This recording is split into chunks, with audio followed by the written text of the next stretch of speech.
Welcome back to another technical deep dive here in the debug zone. Today, we're tackling a big question and breaking it down with insights from other users.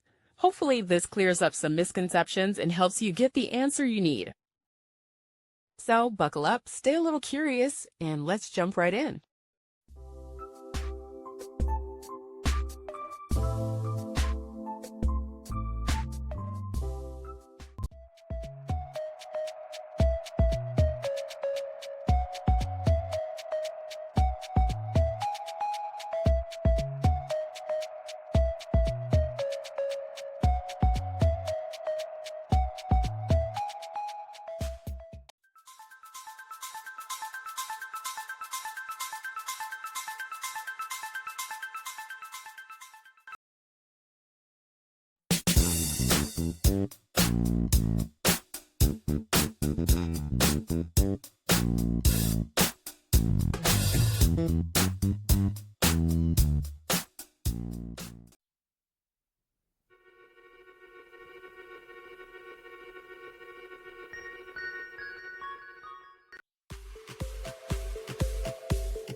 And that's a wrap.